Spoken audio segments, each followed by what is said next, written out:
And Richard Heydarian is an assistant professor of political science at De La Salle University. He joins us live now from Manila. Thank you so much for your time tonight. Firstly, we've heard claims that Marawi had been liberated before. How definitive is this latest announcement by the Philippine president, do you think? Well, we have to qualify what we mean by liberation. I think what the president and the Philippine government means here is that the prospect of a wilayat of an ISIS governorate in Marawi is now put to rest.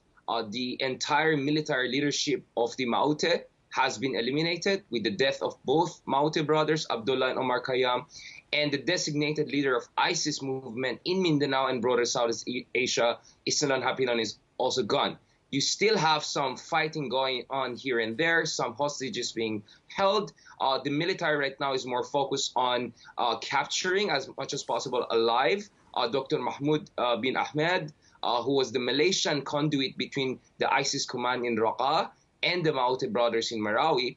But, as far as the capability of ISIS affiliates in Marawi to capture the city and establish any kind of wilayat, I think we can confidently say that that has been contained.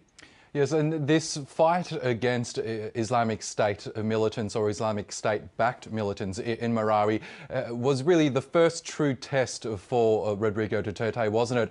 How would you rate his conduct in terms of this fight against the fighters in Marawi? Yeah, I mean, everyone talks about the war on drugs, right? And there is some public souring over his war on drugs. But I think the Marawi crisis was a huge blow to him because this happened in his home island. And he actually won during the presidency, not only for promising to crack down on drugs and criminality, but also bring about peace in Mindanao. So there's a lot of disenchantment among a Muslim majority sections of the Philippine society, particularly those in Mindanao. So there was some, I think, failure in terms of appreciating available intelligence, no matter how imperfect, when it comes to the possibility of, a wilayat movement on the part of ISIS affiliates in the Philippines. But I think President Duterte should be credited for the fact that he went for a much more slow and steady approach. I know he's not known for being a calibrated person in the West, but actually here in Marawi, he made sure that the military will not destruct mosques and other religious centers that were deliberately occupied by Maute fighters, and also to make sure that as many hostages as possible were saved so that they're not used as human shield.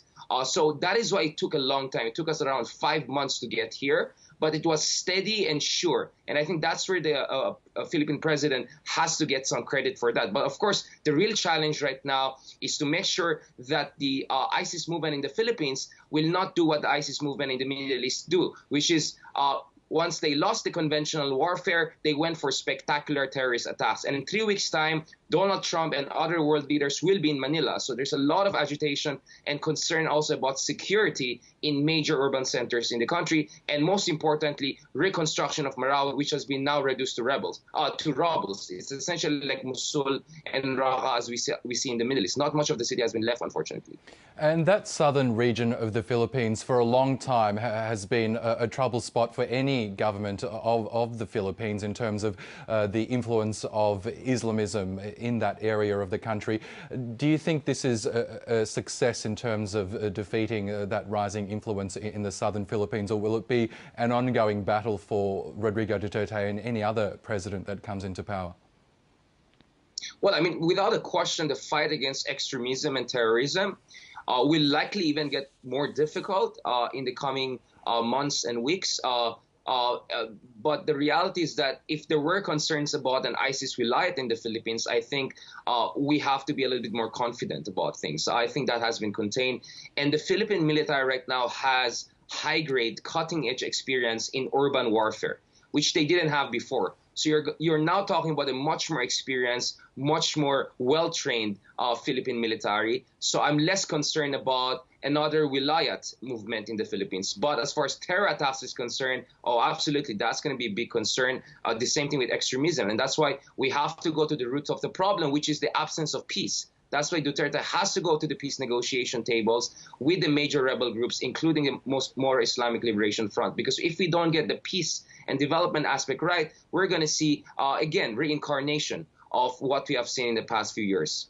Okay, Richard Heydarian, we will have to leave it there, but always good to get your thoughts. Thank you again. Pleasure.